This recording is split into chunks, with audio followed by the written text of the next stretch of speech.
Hi, this is Phil, and I'm here to tell you all about the Capes and Lunatics Patreon. Get early access to all of our interviews, including the monthly Chichester chats with writer and comic book legend DG Chichester, new episodes of classic Capes and Lunatics shows, including The Quantum Zone, This, That, or the Third, and many, many more specials, all completely uncensored. Access starts for $3 a month, full video when you pledge $5 a month. Check out the link in our show notes or go to patreon.com/capesandlunatics. Hope to see you there. We don't die, we multiply.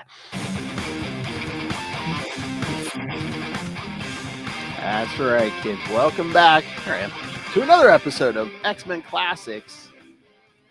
Again, this will be one of two picks for the show Justin did this month for my birthday. Yes, happy birthday, Phil. The Madrox series. Yeah, I knew this one was much loved by yourself. As it should be. I love the character, but I think this was the first time I actually read this miniseries. Oh, really? Yeah. Oh, no kidding. Yeah. All right. Wow, even better then. Yeah, like I'd read all the X Factors and stuff. Yeah. Peter David was on there, and there was like a miniseries way later, 2017 or something. But yeah, I had not read this one. Oh, no kidding. Oh, yeah, wow. I couldn't remember if I had it, but as I'm reading this, I'm like, I don't think I've read this before. Nice. Well, even better then. Oh yeah. Wow, I'm keen to hear your thoughts even more so. Again, the character, a favorite of yours, mine, and a certain absolutely place, the Australian. Yep. This is only my second read of this. Yeah. Oh wow. And a fun fact, and this is the secret that I'm divulging to all listeners. Oh, breaking news! All right, this is it. Breaking this is it. Yep. Out of all of the characters, and this was the series that really cemented this, but out of all of the characters that I've ever read in any comic book, ever, Marvel, DC, Dark Horse, whatever, continuity, whatever,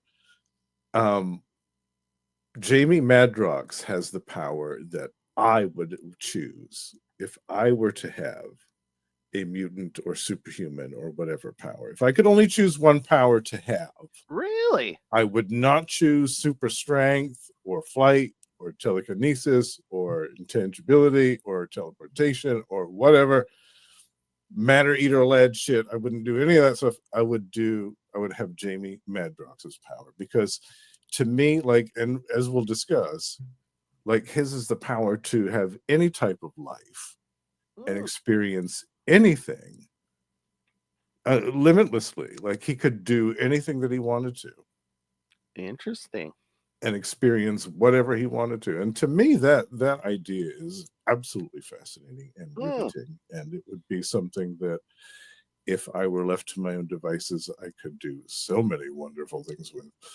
I could write books. I could, I could act. I could. You have time to do everything. Yeah, absolutely. You could do everything that you ever wanted. Like, you could have time to do it all, because you could just create a new person.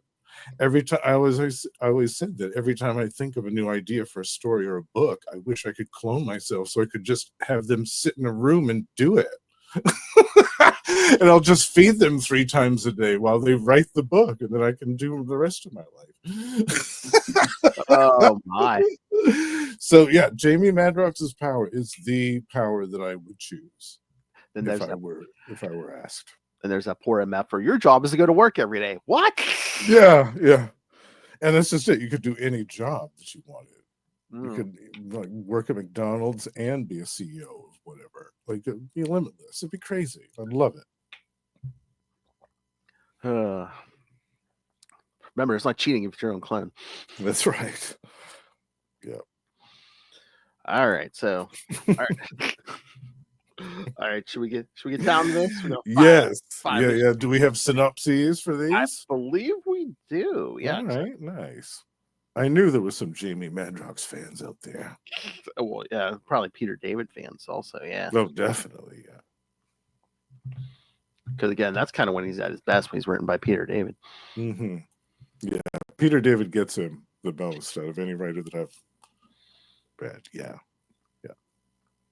Yeah, because again, it's like a lot of times Peter David will like take certain characters more seriously. A lot of writers just like, oh yeah, he make clones of himself. But Peter David gets into I mean, Yeah, into this, yeah. yeah. He gets into the real detail, the nitty gritty details of all of it. Like he Mhm. rolls up in his sleeves and does like he did with the Hulk and all the characters that he's written. He rolls up his sleeves and does the hard work of telling the stories that other people hadn't thought to. Oh yeah, just the idea of all those multiple Hulks inside Banner, that's pretty much Peter Mhm. David's. Absolutely. And the whole genesis of the Professor Hulk, that whole storyline, like that was all Peter David stuff. Oh, hell, everything with Joe Fixit. I mean, before that, it was just, oh yeah, the Hulk was gray in issue 1. Right. Yeah. And nobody ever touched on it again. No. Except for Peter David. He did, like I said, he rolled up his sleeves and he did the heavy lifting, he dug in the dirt, he did the Well, hard work. And he was on that title for years. yeah. I mean, I think they brought the Hulk back a little before Peter David, the Gray Hulk before Peter David, but I don't think they really did much with him Yeah, except, but oh, he's just like, yeah, nastier. It's like, okay. yeah, it was never fully addressed. Yeah, Mm-mm. All right. So there we go. nice, yeah. Madrox number 1 from November 2004, Soul of a Gumshoe. Writer Peter David, penciler Pablo Raimondi, inker Drew Hennessy, colorist Brian Reber, letterer Corey Pettit, and editor Andy Schmidt and Nicole Wiley.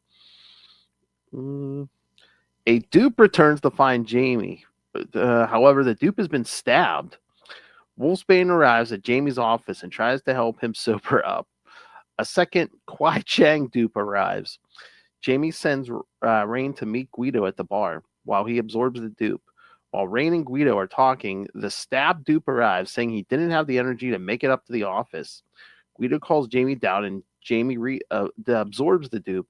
After waking up, he decides to go to Chicago to investigate the dupe's activities, leaving a dupe behind to pose as bait for the assassin that killed the first dupe. All right. A lot happened there. I know. And I forgot this was under the Marvel Knights banner. Yeah. Marvel Knights. Yeah. This is over 20 years ago now. It's crazy. Oh, yeah. But I knew that I didn't realize you hadn't read this, but I knew that you would be a fan of it because of the link to X Factor with Rain and Guido. You get these great guest appearances in here, and they all look fantastic. Like, I'd forgotten about this artist. He's great. Yeah, I don't know. I don't think if I've seen him. I can't remember where I saw his work, but no, it's very good. Yeah, he's good, and I don't know what he's done since. I'll have to look it up. But yeah, that I've forgotten about that panel where those dudes are harassing Rain out in the street, and they're like, "You're not mad, are you? What? You never heard a wolf whistle?" And Rain whips around. And she's like, "Have ye?" She's all wolfy. Oh, it's great. It's fantastic. Yeah. And So, again, what did you think of this? Oh, of course, I love this, and this is, I guess, like the prologue, right, to like Peter David's second run when they're doing the investigation. Yes. Yeah. This is basically the prequel or the precursor to X Factor Investigations, which came, I think, almost immediately after the final issue of this series. Yeah, because I love that. I love the joke. Yeah, because he just has XXX investigators on the door, and yeah, and Rain are both like, you sound like you're a porn detective. Yeah. Oops, about that. And I love how he's got the shirt, which is the classic color scheme with and the symbols too are similar to his original outfit. I love that. It was a nice little touch. But yeah, she finds him passed out on the floor. And, but we basically get the I guess for people who aren't familiar, how the dupe thing works. Like I guess he doesn't reabsorb damage, but reabsorbs memories. Yeah.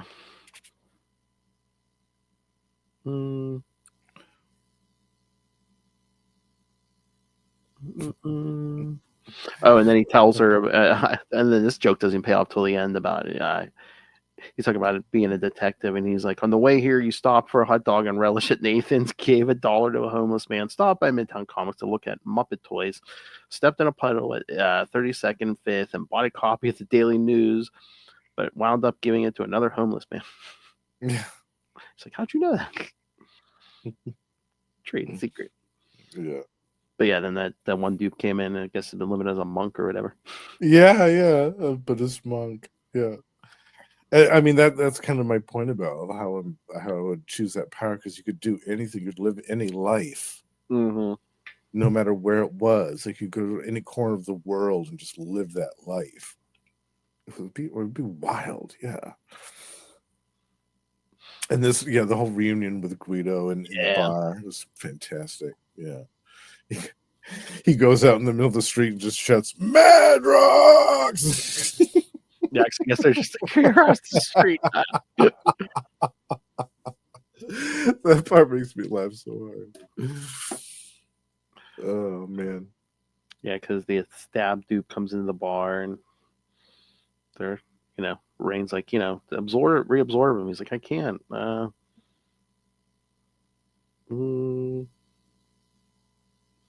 And Guido's like, what if he dies without you taking his memories? He's like, I don't care. But then he says, he's thinking, how do I explain what happened? What happened to me before? It duped right on the edge, and I take him. It's like dying myself. It's like my soul's being torn in half. Yeah, that's another thing. Like, you can experience all this stuff, but it comes at a price. Oh yeah. Yeah. Like he won't take the physical damage, but it'll mess him up. Right. And I think later on in the X Factor series, they address that fact that, like, there's a further cost to his stuff. Like every time he absorbs somebody, like he has to delete like some other memories or something.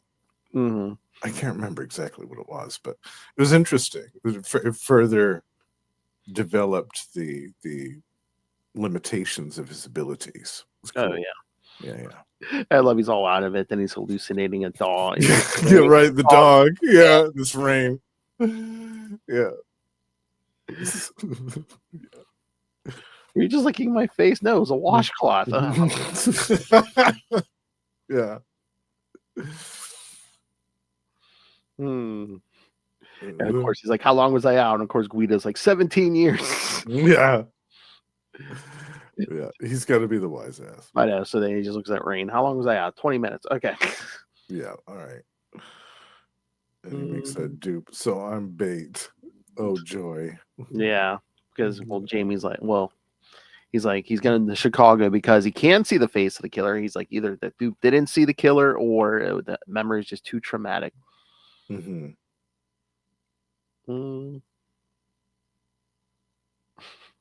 But yeah, that's it. I mean, that's the end of the issue. Yeah. That's it. Yeah. He never said, what do you think of the company name? It sounds like you investigate pornography. Right. Yeah. Or produce it. One or the other. Detective porn. There's definitely an audience for that, I'm sure. Oh my. Yeah. Yeah.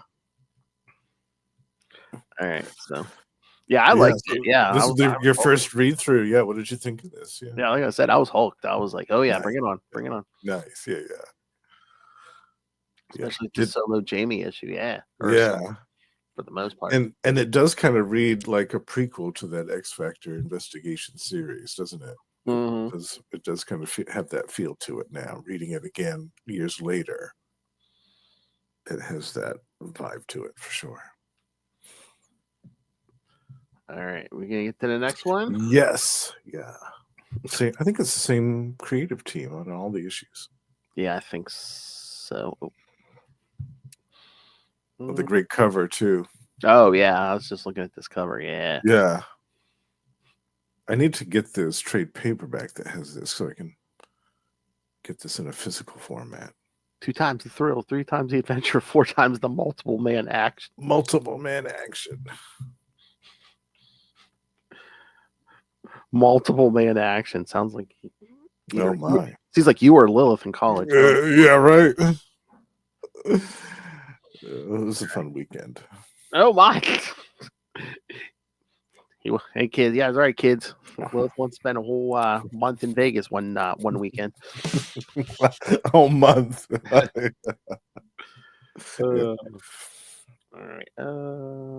So Madrox number 2 from December 2004. The Chicago Way, WHEY. Mm-hmm. Yeah, I think it is the same team here. So, they added another editor, Oh yeah. Ollie Laser. So, Mm. in Chicago, Jamie rescues Stringer, a reporter. Wow, imagine that. From street toughs hired to assault him by Mr. Capetti in retaliation for stories that Stringer had written in the Tribune. Jamie blackmails Stringer, who is secretly a telepath, into using the Tribune's files to help him find the woman he saw in his dupe's memories. Jamie and Stringer discover that the woman is Sheila DeSoto, fiancée of crime boss Edward Vance. The dupe Jamie left in New York to run the agency installs new windows and meets with a new client, Carol Campbell, who's concerned that her quadriplegic husband is cheating on her by way of astral projection. Oh my! Wow. Clay, who killed Jamie's dupe in the first issue, is hired in New York to kill Jamie again because he was spotted in Chicago. Clay tracks Jamie's dead dupe to XXX Investigations HQ in Mutant Town and apparently shoots him in the head from a building across the street. Jamie sneaks on the Vance's property and finds Sheila swimming topless. She recognizes Jamie and gives him a big fat kiss, but just as the dupe is being shot in New York, Jamie feels its pain and passes out, falling into the pool. Yep. Okay. The plot thickens. Oh yeah. I don't know if they made them change the art or what, because yeah, I mean, she has bottoms on, she's in topless, but then every other issue after this where they mention this scene and they're like, oh, she was naked. I'm like, only half. Yeah. I don't know. See them saying, put some bottoms on her. Yeah. Come on, kids. It's a Marvel Knights. I know. Maybe that's why they put the Marvel Knights banner on it, so that they could get away with more. Yeah, I think it was supposed to be a little more adult, but yeah, I don't know. Yeah. So yeah, he saves this Stringer. So who looks like Steve Buscemi? Yeah, I know. I love the one tough keeps hitting them, and then more dupes come out. He's just getting beat down by all these dupes. Yeah, they're just piling on him, kicking the living hell out of him on the pavement. It's so funny. Yeah. And then that dude gets hurled off the top of the Empire State Building. Oh, geez, yeah. Yeah. That's going to be a lousy way to go. Yeah. Yeah, that Clay or whatever. Yeah, because he's like, I'm on a job. And then boss just like, yeah, get it done. He's like, all right, just whoops the guy off the Empire State. Yeah. That's it. Job's finished. But yeah, it's so funny. The woman shows up and is like, oh, yeah, my husband cheated on me with astral projection. Yeah. And she's like, I'd rather not tell you what my power is. And we'll discover later exactly the reason for that. Oh, yeah. Yeah. And again, this is such Peter David dialogue. Mr. Madrox, I believe my husband Ned is cheating on me with another woman. No, with a Cocker Spaniel. With a Cocker Spaniel. Well, it is slightly more complicated than that, though. Because he keeps asking me, have you seen him with another woman? No. Have you caught him like any lipstick on the collar or anything, or strange bra in his pocket? No. But he says, yeah, he calls on her name every night. Kim. He thrashes around. It's disgraceful. And again, I mean, I guess it shouldn't be that far fetched because again, they're all mutants there, so it's like it's possible. Yeah, I'm surprised she didn't think of like a telepathic thing, like somebody using some telepathy on him, or some illusion creating ability. Yeah. Somehow she nails it right on the head. Mm. Yeah, this dude looks, to me, he looks like so much like Steve Buscemi. It's so funny. Oh, who, the reporter? Yeah. Yeah. Yeah, it's weird. I don't Oh. Mm. But yeah, you find Sheila's picture. He's like, hey, that's her. That's her. Yeah. Because Stringer's even like, yeah, he's like, yeah, you want to steer clear of her, you know. She's the big bomb mob guy's wife or fiance or whatever. Fiance. If you're duped in it, that's probably why he's dead. Right.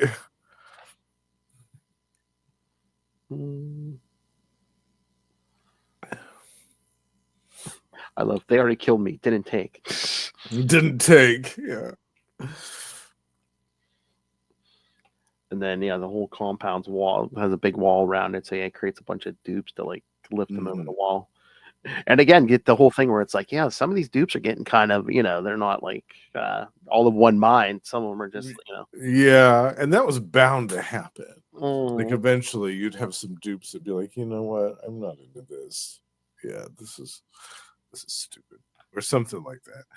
But then they eventually agree to work together because they kind of have to. Yeah. Well, yeah, I mean, I guess it would happen anyway because it's just like, one thing part of it is he says as he's feeling a certain way or thinking certain thoughts, a dupe will pop out in that mood. And two, it's like you're sending all these dupes out to get, life experience and you're dumping all this information into the polls. So Right. Exactly. Yeah, I love this part though where he's skulking around in the woods in the compound. It's great. Mm-hmm. But yeah, he smells chlorine, gets to the pole, and yep, there she is. There she is. Yep. She's like, she recognizes him. Oh, James. She makes out with him. You taste like candy. It was a chocolate cigarette.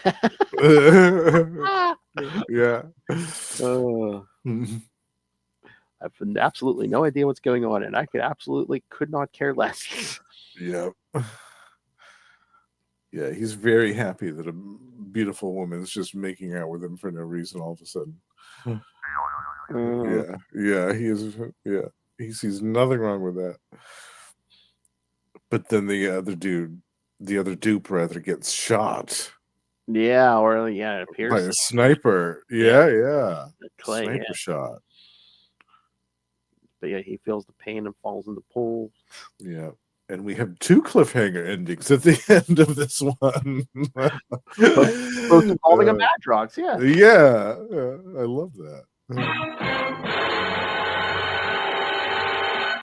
Yeah, what did you think of this one, Phil? I liked it again. You're bringing the cliffhangers, you're bringing, things are moving along at a nice pace here.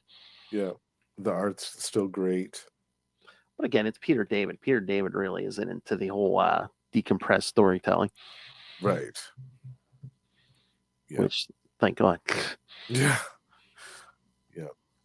He fits a lot of story in these 5 issues. It's great. Mm-hmm. There never feels like a lull in any of the story. The momentum just keeps on cruising throughout all 5 issues, which is kind of good for like a detective mystery thing. Mm-hmm. Yeah, you want that feeling with a detective story like this, a mystery. Yeah. You don't want it to drag and be like, man, we're still here. Yeah. When are we going to get to the action? Don't worry about it. There'll be plenty of action. Oh my! We saw some action at that pool. Exactly. You're getting different kinds of action here. Although, okay, how do I put this? Sound not so vulgar. During the active intercourse, wouldn't that create more dupes? Only if he was getting slapped around. Well, there's certain rhythmic motions in the active intercourse. I suppose, but I mean, does it have to be a certain level of like he has to hit something or something has to hit him, or is it just? I always assumed it was dependent upon the level of the impact. I would assume too, because I guess every footstep when he walked would create a dupe. If that was the case, maybe, yeah. That's why he kind of stamps his feet or claps his hands or something, because it has to be the forceful impact that creates it. So yeah, I suppose that could happen if you were if you had some particularly vigorous gusto. Well, I guess he figured too. Mutant powers happen during puberty, and as all young men learn to, you learn not to shoot dupes all over the place.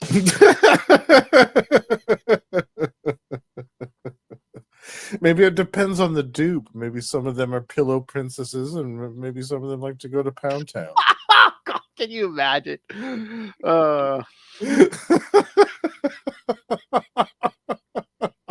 Some woman. Okay, we can have the threesome, but you better bring out a generous lover. Okay? Yeah, right.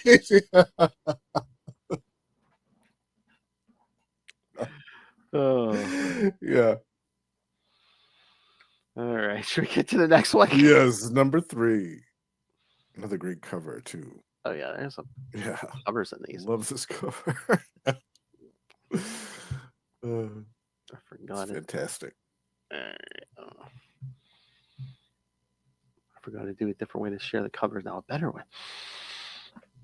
New and improved. That's right. Look at that. It's a bar full of Madrox. Yeah, I love it.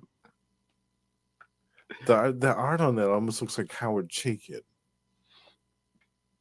Yeah, it's. But I don't think it is, but no, it's David. To me, yeah.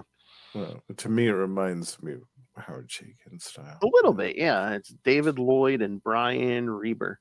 So, yeah, I love it. Who Brian's also our colorist. So, very cool. Well, he must probably do the covers for the cover, stupid. All right. Madrox number 3 from January 2005. Dead Dirty Pool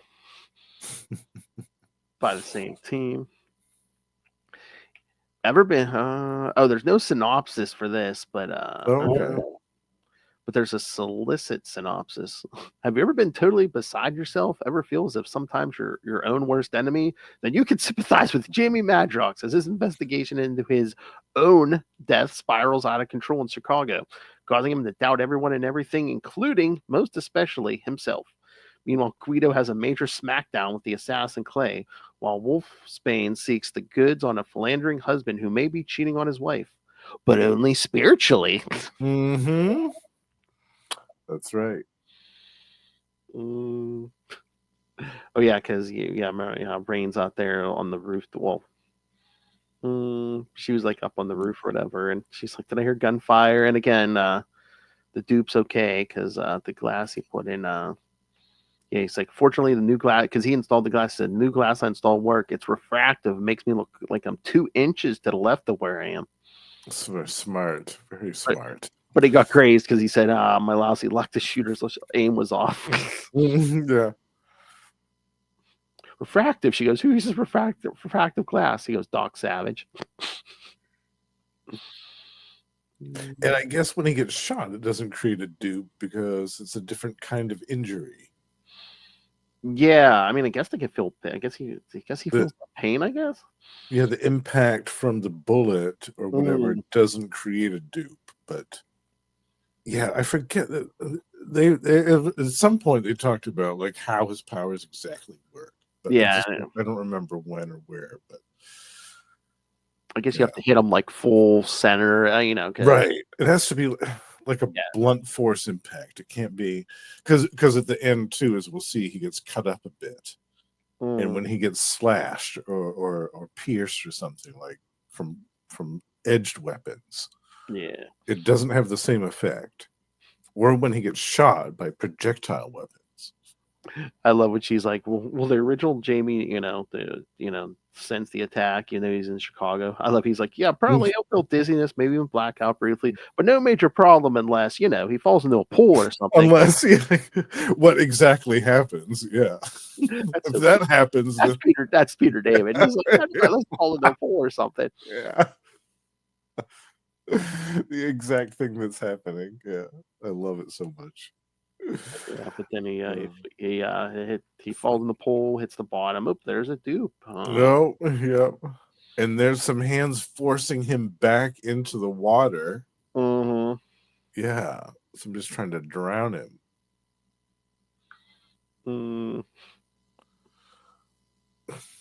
But then he breaks the two fingers of whoever's holding him. So Yeah. That'll make you let go of him. yeah, but he kind of passes out and they pull him out.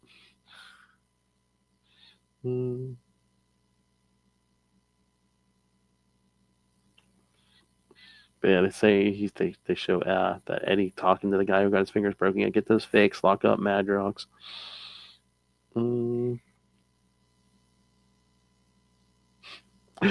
They looks at Sheila. He's like, "You want to tell me what's going on?" She's like, "Nothing. He surprised me, and you didn't yell for help. He said he had a gun." She's telling him nothing happened. And the guys are locking him up. Don't drop him. Impact causes them to duplicate. You're kidding. I'm serious. Freaking mutants. It's always something. Oh, the guy. Do these duplicates have powers? No, he's just a guy who can turn into a bunch of guys. Yeah. No big deal. Exactly. Oh, yeah. Then we see Guido tracks down the assassin back in New York.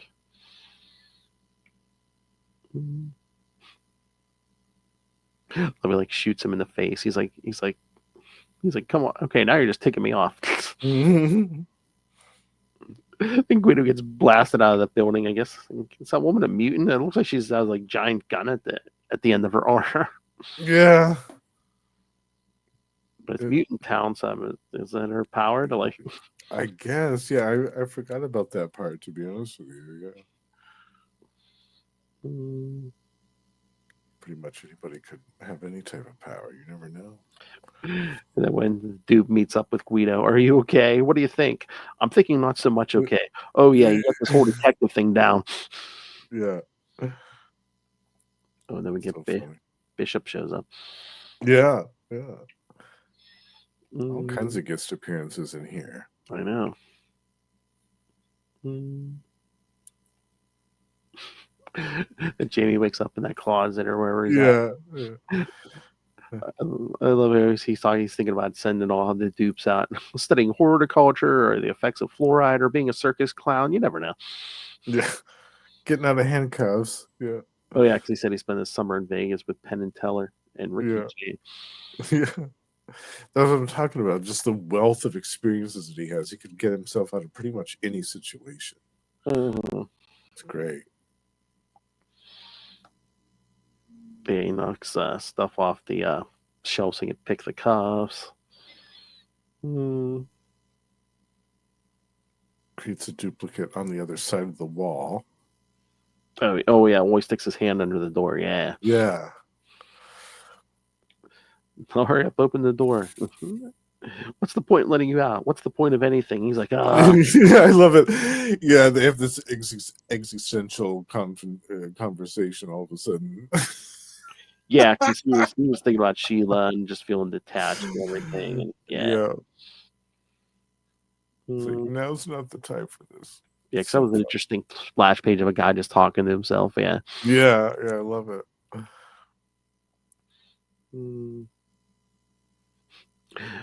Well, he's like, the longer I'm stuck in here, the more danger I'm in. But if nothing matters, why does even your living make a difference? For that matter, how could we not have been ecstatic that Sheila was kissing us? Are we gay? He's like, right now I'm not even mildly jovial. Oh,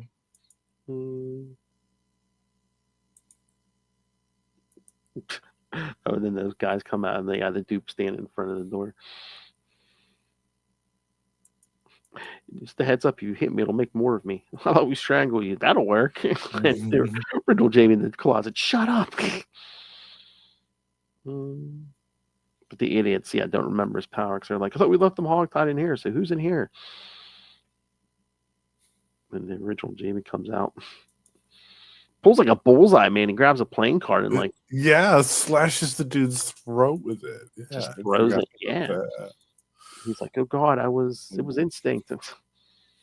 Instinct, okay. Maybe instinct for bullseye or somebody like that. And he's telling the dupe, you want to see when nothing matters? That's when nothing matters, when you're dead and not a second before.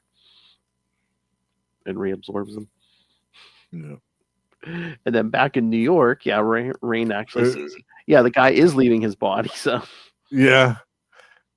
And you can kind of see his astral form, so she's following him. Yeah. yeah, I love this part too. Yeah, the next part we go back to Jamie. He goes, "Man, my dupe hated that year and a half in Moscow. Yes, because Wanted to know why he couldn't be the one who went to learn Hawaiian." So because so he understands Russian. So yeah, that's a Yeah, decent way to learn. Like, yeah. I love it.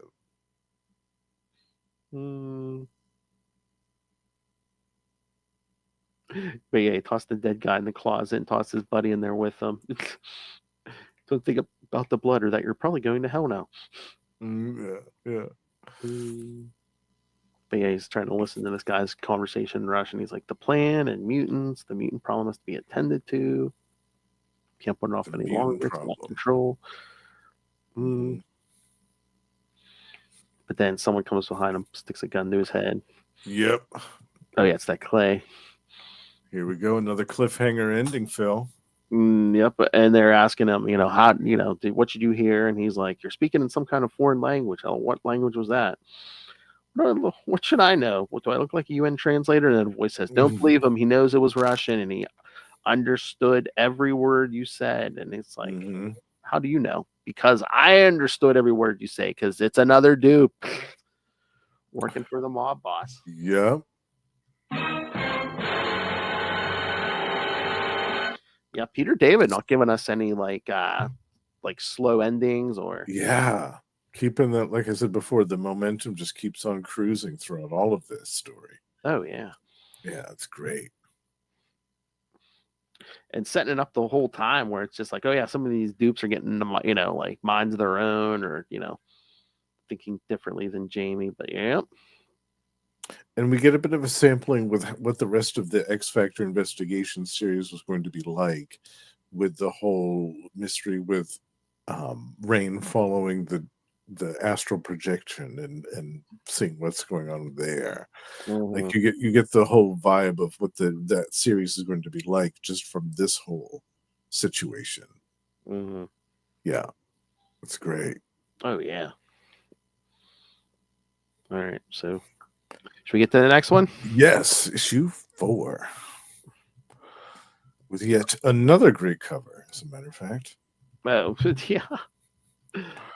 Him just put it up there. Yep. Him sitting there next to the Xerox machine, just all the yeah. I love it. It's like a James Bond pose on one of them. It's great. There's one like a pole vaulter or something. Yeah. He's got like one that has like a samurai sword or something. Yeah. All right. So Madrox number 4 from February 2005, The Bigger Heat, by the same team. Again, no synopsis, but I have the solicit synopsis. A stunning revelation about his lady love shocks Madrox as he seeks to discover the nature of Vance's final solution for the mutant problem. But as a trap is sprung in a blazing warehouse, Madrox finds his greatest opposition may be closer than he suspected. Meanwhile, Rain squares off against a cheating spouse who will do whatever it takes, including Rain, to cover his tracks. All right. But yeah, this one opens up. We do a little bit of those flash forwards because we see warehouse or whatever. Yeah, setting the stage for the big final cliffhanger at the end of this one.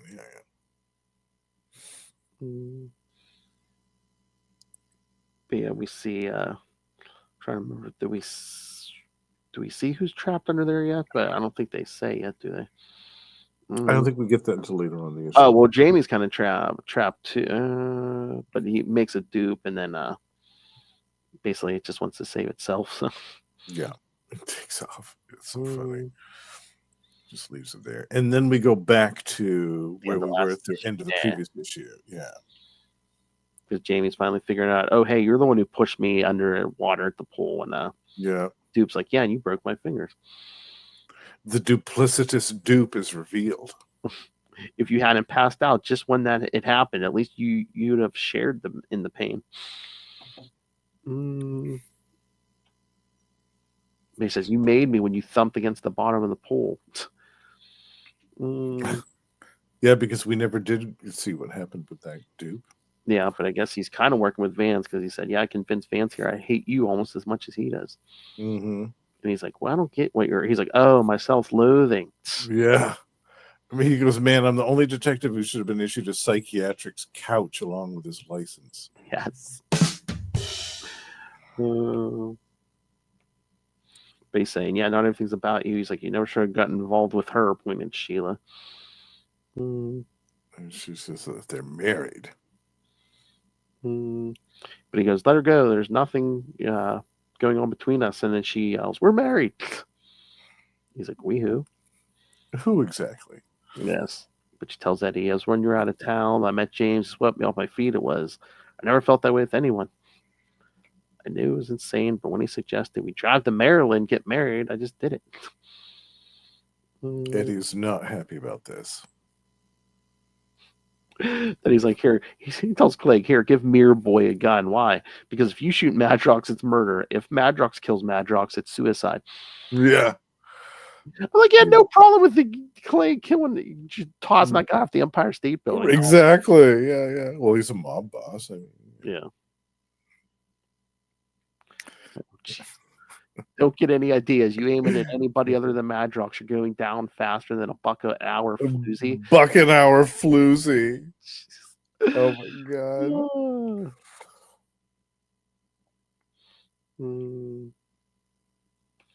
But yeah, the original Jamie's trying to say, you don't want to do this, and the dude's kind of like, yeah, I really do. And he's like, on some level you do too. And he says, as long as you're over there, you can't reabsorb me. And then that's when Jamie's just like, shows how wrong he is. Yeah. He said, when I absorbed the Shaolin dupe, a certain amount of enlightenment came with it. The Tao, the teachings, the understanding and acceptance of yin and yang, the following of the eightfold path. Be your own light, your own refuge. Which I love that. Oh, yeah. Yeah, that's fantastic. Because we see the dupe start twisting and then he just like shoots across the room back in the Madrox. Yeah. He goes, it was my own light, and he goes, I was my own light and shut myself off and took refuge in myself. I love it. Yeah, it's fantastic. This is the best part too, right after this film, when he leaps out the window and then rolls down the hill, and there's this whole pile of Jamie Madroxes from every single time that he bounced. Yeah. When he was rolling down the hill. There's like a dozen of them. It's so funny.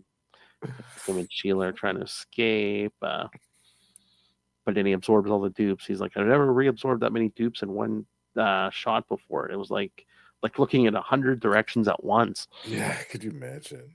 Yeah. Yeah. But yeah, he says, let's get to my rental car. But then the dupe in New York's calling rain, and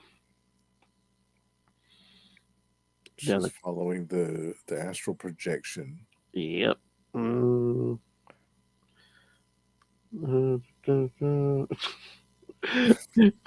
he says, the dupe says, well, check it out. We're spying on a couple boinking, going to be too much for a girl with your strict religious upbringing. Yeah. She says, things have changed. He's with another guy, Jamie. This Kim is a guy.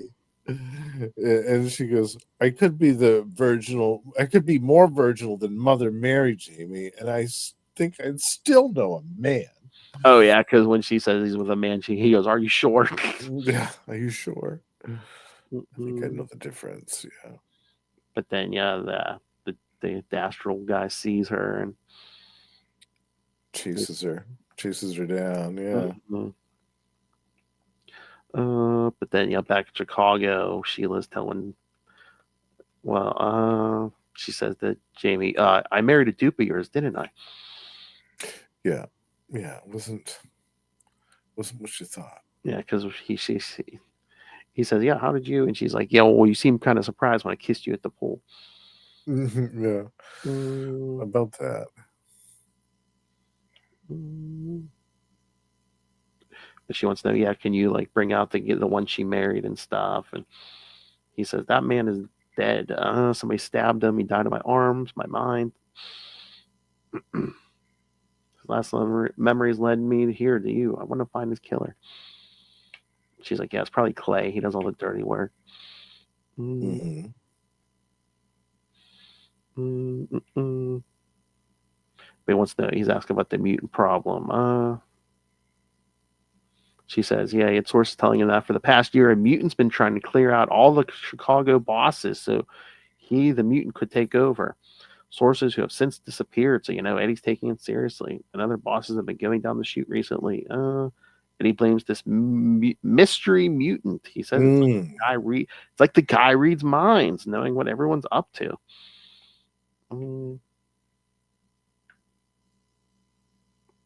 But I love he's like they get to this motel and he's like, yeah, go in and ask for a room key. I'm checked in under the name Legion. Yeah. Uh, Nice little reference there. yep. But then he calls Stringer, says, yeah, meet at they set up a meet at the newspaper warehouse.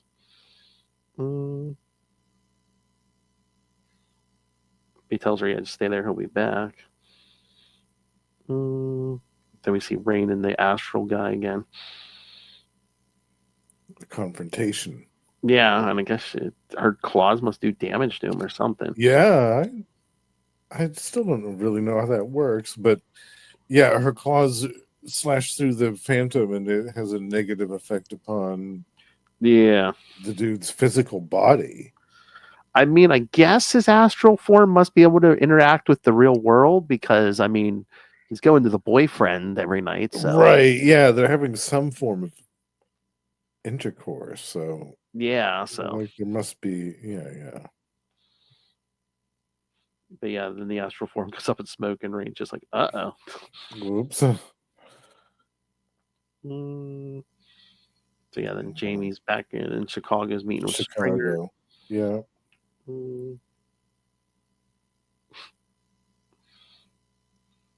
But yeah, I guess he's questioning Stringer about is he the mystery mutant? And he's like, no. Mm-hmm. And then I love when Stringer says, well, explain it to me. Come on, fire away. And that's when the fire starts. Yeah, exactly. The next page. Presto, instant death trap. Because again, all this paper is just going up. Yeah. They try to get out of there, but then Stringer comes face to face with the true architect of this whole situation. Oh yeah, it's funny because you see almost like this giant claw like stab him, and then on the last page, coming in with Clay, buttoning up her shirt, it's Sheila. She's telling Clay, nicely done, thank you. Now go find Madrox and finish him. And Clay, please try not to screw it up this time. Yes. Yeah, what did you think of that cliffhanger ending, Phil? I was like, wow. Yeah. Yeah. It was good, right? Yeah. Love it. Keeps you guessing the whole time. Turns out the Dane was even more dangerous than Magneto. Yes. Yeah. Indeed. But yeah, no, I was like, oh, okay. Yeah. Another twist and turn in the story. Like an old detective novel, yeah. Indeed, yeah. It's perfect. I figured if things were going to go bad for her anyway, she was either going to be in on it or she was going to die. So, right. One or the other, yeah. All right, we're going to wrap this up. Yeah, issue number 5.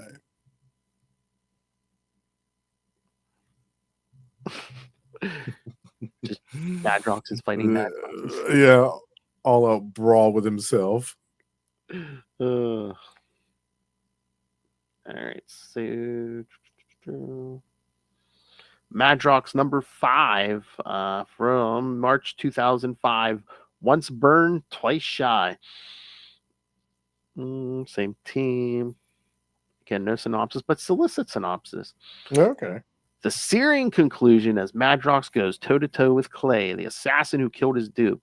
The truth behind Clay's mysterious employer is revealed along with a shocking secret about himself. And don't miss the bizarre ending of Rain's investigation of a two-timing mutant. And the only note is XXX Investigations is changed to X Factor Investigations. Yes. It's an important detail. Mm-hmm. Oh my lord, that's what I was going to ask you at the end of so weird because the end of the original run of X Factor was 149, and after that, well, Havoc gets thrown in this alternate reality. Did you ever read Mutant X? No, the stuff where he became one of the hounds. Where he had it's the M on his face, and he was like part of the whole. No. He gets thrown into this alternate reality, and again, it's like one of those weird things where it's like, there's all kinds of familiar faces, but some of them, if someone you knew as a friend might be an enemy or Oh no, I never yeah. read that. I never read some of that because like there's some interesting things in there, like Beast mutated differently. He's not blue and furry now. He's more like he's like green and almost reptilian in certain ways. Oh, interesting. Yeah, and Storm, she's still a vampire after Dracula's attack and stuff. Oh, neat. Yeah. Okay. Yeah, let's check. Yeah, let's do that sometime. Do some of that. Yeah. Yeah, I'd like to read that. All right, so issue 5 here. Rain's still upset that she thinks she killed the astral guy. Yeah, she's dealing with some guilt, but Guido's trying to calm her down. I know, she's like, I'm the one who shredded his ghost form, causing some sort of backlash to kill his physical body. What does that sound like to ye, Guido? Something out of a comic book? You're not helping. Yeah, I hear that a lot. I hear that a lot. So yeah, we back to Jamie in Chicago. Back to Chicago, pinned under the burning debris with a gun to his head. Yep. So basically, we get the villain monologue here. He says, I killed her dupe. I knew it. I killed him on Sheila's order. She's secretly using her mutant powers to take over the mobs. And she wanted you dead because once your dupe realized what she truly was, he ran off. Yeah. That cover everything? Not really. Too bad. But yeah, the dupe that ran away is back. Hits Clay from behind. Yeah. He saves himself. Yep. He says, I couldn't leave you to die. So he helps Jamie get out from under those beams. But then he gets shot. Then Jamie's saying, I almost go into shock as the wounded dupe violently remerges with me. Bad enough I've already sucked enough smoke to flatten the Denver Broncos. But he says, because what I'm seeing in front of me is making no sense at all. Because it seems Clay has the same power as Jamie. Interesting, yeah. But then Jamie creates a bunch of dupes, but it weakens the floor, so they fall through it. Yeah. Oops. So he's walking back up the steps, reabsorbing all the dupes. Goes back to Stringer, yeah. A nickname for private detective is Dick. Never been more appropriate. Yeah. Because he's thinking about, he thought his Stringer was the secret mutant. Yeah, he blamed him. Yeah. Oh, God. I hear the fire and ambulances coming. Stringer's not going to last that long. One of my dupes spent a year working for a coroner, so I know wounds, and Stringer's isn't a gunshot. Yeah, he's lost a lot of blood already. Yeah. But yeah, Stringer's telling me he's not human. Then he dies. Yeah. That's it. Then we go back to They're Mutant Town. They're talking to the widow of that guy. Mm-hmm. But she's like, oh, yeah, there was nothing to it, right? And they're like, yeah, nothing to it. He wasn't cheating on you. But then, yeah, Guy's like, Kim is in the bar with them. Yep. But the wife goes over to talk to him, and she like flares up. Yeah, she bursts into flame. But it's not a situation with the Human Torch or Firestar or somebody like that. Like, she actually feels the pain of burning from this fire. And so because the Jamie grabs a fire extinguisher and blasts her with it. Remember, Carol said she had a mutant power she didn't like to discuss. I think she didn't want to because it's literally too painful. But that's gotta suck. You can do that, but you're not fireproof. Exactly. Yeah. Yeah. She can set herself on fire like the Human Torch, but unlike the Torch, she isn't flame-proof. Yeah, it's awful. And then back with Eddie and Sheila. Man, this bitch never wears pants. Yeah. It must be like 120 degrees in there.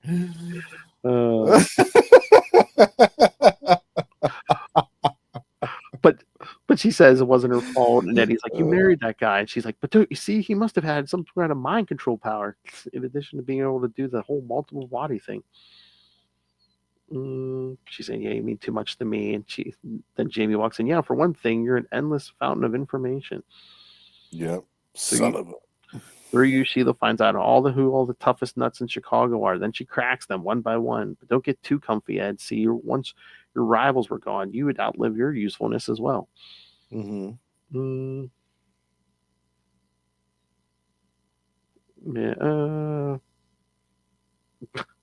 He says, yeah, the original dupe came to Chicago specifically to live La Vida Loca, the wildlife. You didn't realize we were dealing with a duplicate. You thought you was just a wide-eyed, naive jerk, which admittedly I am. You married the poor sucker Juma, and then when he realized the level of the dirty work you wanted him in, he rabbited. He sent Clay to ice him because the cliche goes, he knew too much. Blah, blah, blah.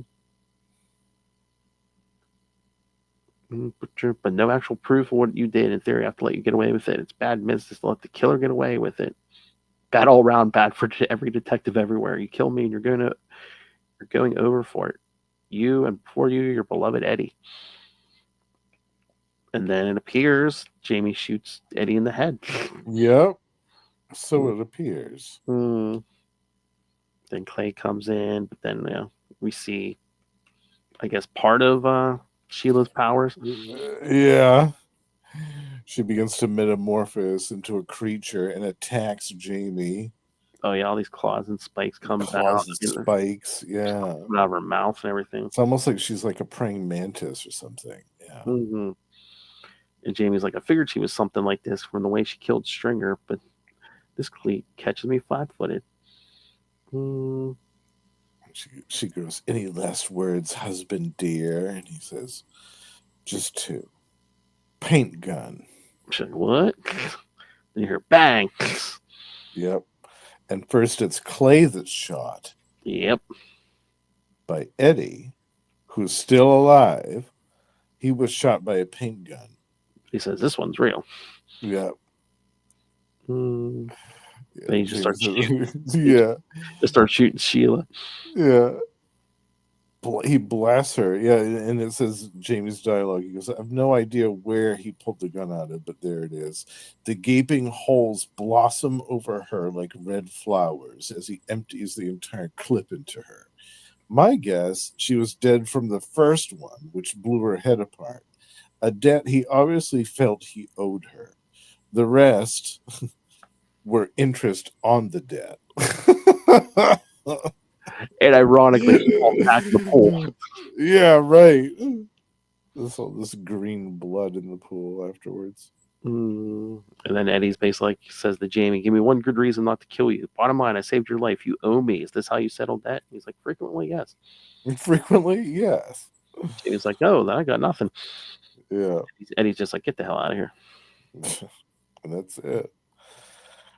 Jamie gets a bus back to the city. Yeah. Keep wondering what I accomplished. A woman I thought I loved is dead. A friend of mine is dead. A criminal mob guy is still in place with fewer rivals to worry about. And a man with the same power I had is dead. Mm-hmm. Except as I well know, the death of a multiple man isn't always what it seems. Yeah. Mm. So yeah, he gets back and Reunites with Guido and Rain mm, and like, himself reading on the couch. oh yeah. Did you find the killer? Yeah, but I don't want to talk about Yeah, I don't want to talk about it. it. And then again, playing off that joke from issue 1, Rain's like, "How'd you know all that stuff? When I came in here." He's like, "I had dupes acting as spotters all along your path. They kept phoning in updates." Mhm. Mm.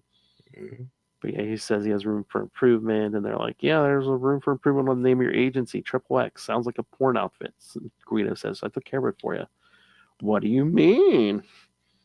And then there it is. Yep, The it's new logo right on the door. the X Factor logo. Investigations. Yep, Yes. There it is. And that's the end of the issue and the end of the miniseries as well. that's right. Yeah. But I think that the X Factor series began really shortly after this. Probably, yeah. Yeah. We'll have to add that in sometime, maybe next year Yes. on the show. Oh don't yeah, think I have no problem doing any era of X Factor. Yeah. I don't think we've picked any X Factor X or X related issues for next year, so we'll get on that. Yeah. Send in your request, kids. That's right, exactly. And that series went on for a long time. Oh yeah. Because I mean, Yeah. the original run went to 149, and I know they went over I think they went over 200. Yeah. 200. So yeah, that original run was at least 50 issues. I think It's more. So incredible. yeah. Yeah.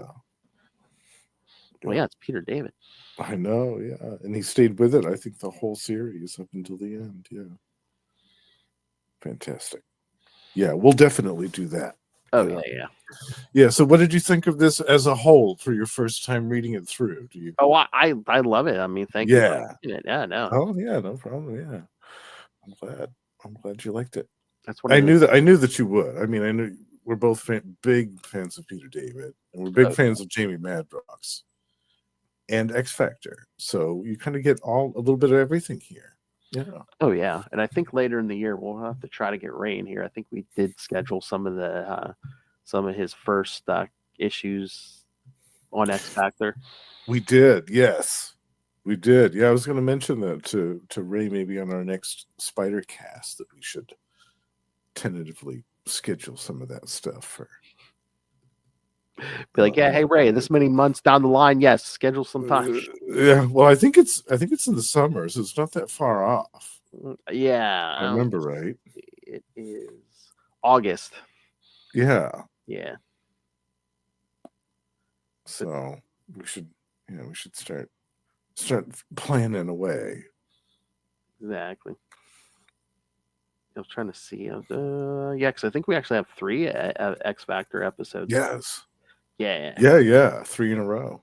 Because again, that's going to be after Secret Wars 1 and 2, and that's going to be a whole lot of Marvel Tales, kids. Mm-hmm. Yep. But there'll be a lot of X characters in Secret Wars. So Yeah. The X-Men are in Secret Wars, then Secret Wars 2. All the mutant titles are at the time are in there. Pretty much every title was in there. Oh yeah. For the time. Yep. Oh, that's right. Yeah, there's all kinds of stuff in there. We'll get back to some Dazzler. Dazzler, yeah. Alpha Flight, Doctor Strange. Yeah. Micronauts. I don't know if I that's. think there's a few of those that I haven't read too. It might only be one Micronauts issue, but yeah, that's probably not on the app. Micronauts. To where I go. Yeah.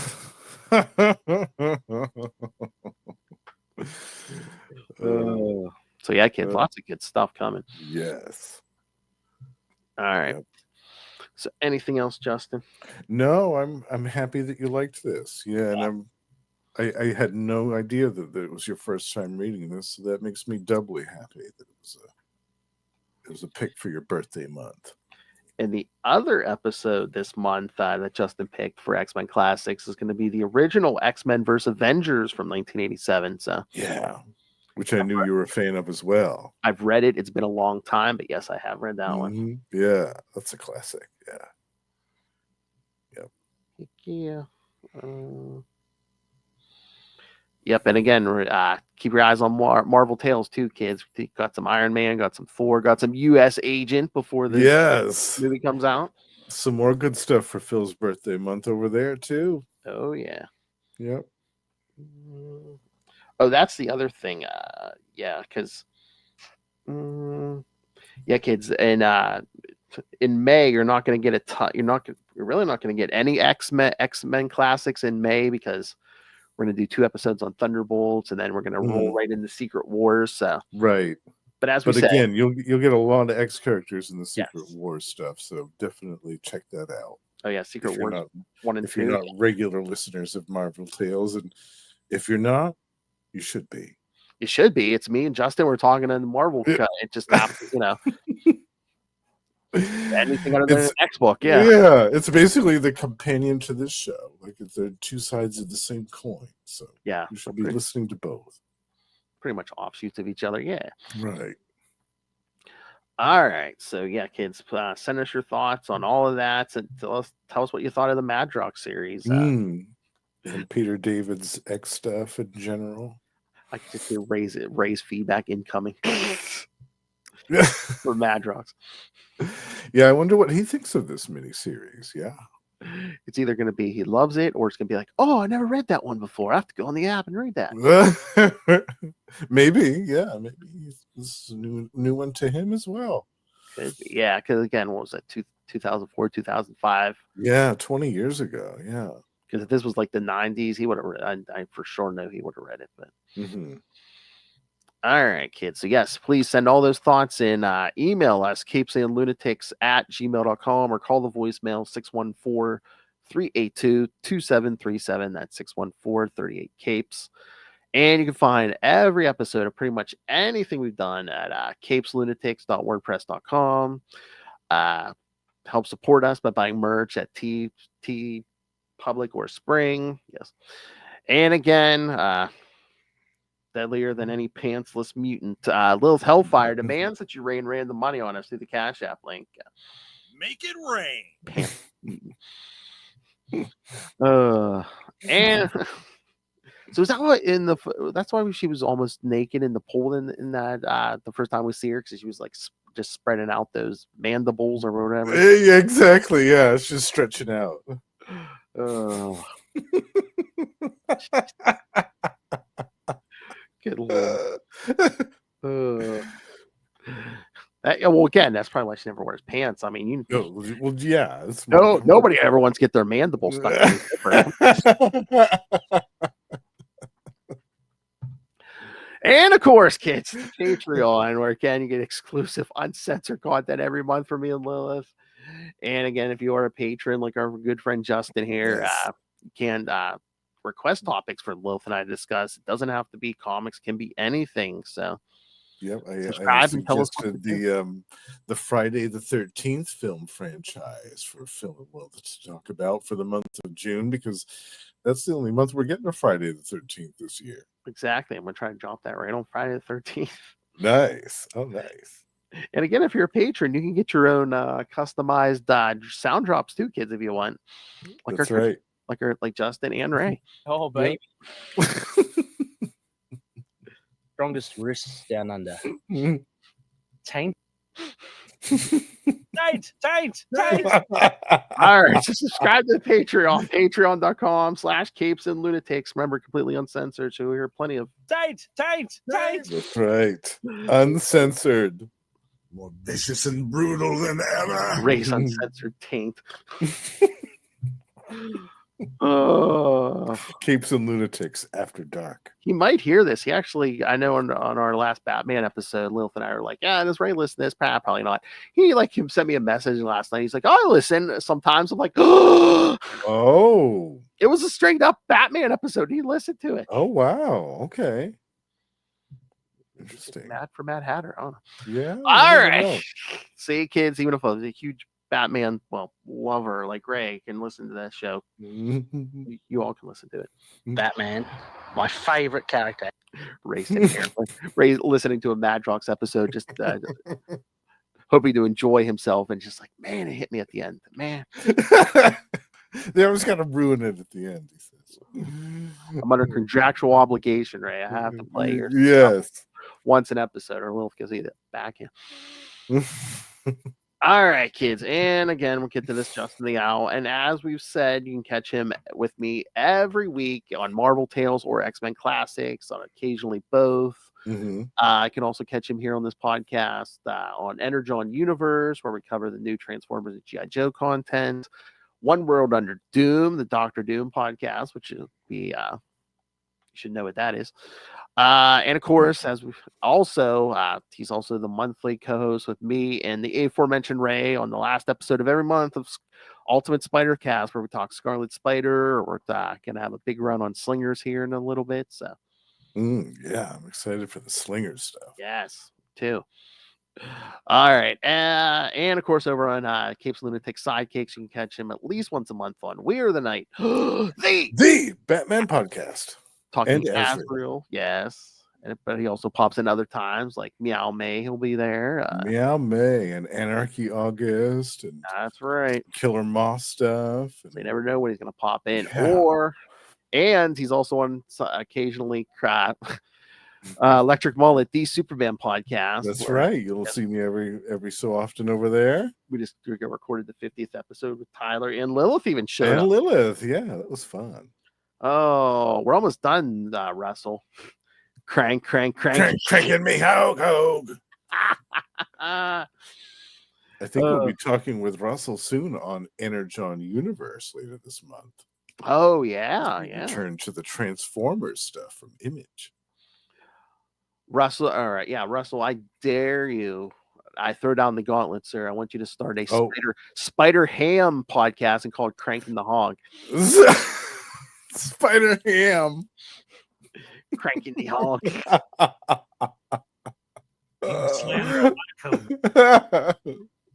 Oh, man. Yeah, he said yes! Exclamation point. And every episode you can say, Spider Ham. You know what that is, right? The greatest comic of all time. Yes. The stuff of legend. Open up every episode. Howdy, y'all. The greatest comic of all time. Spider Ham. All right. But, and of course, here's your plugs, Russell. Justin does other podcasting. That's right. So you can find me and Russell over on Gamma Charge every month. We talk about the Sensational She-Hulk or the Immortal Hulk. We're alternating coverage of both of those series and having a lot of fun with it. And over on our Patreon page, we're having a lot of fun talking about one of DC's versions of the Hulk called Damage. And if you join our Patreon feed, you can hear all about it.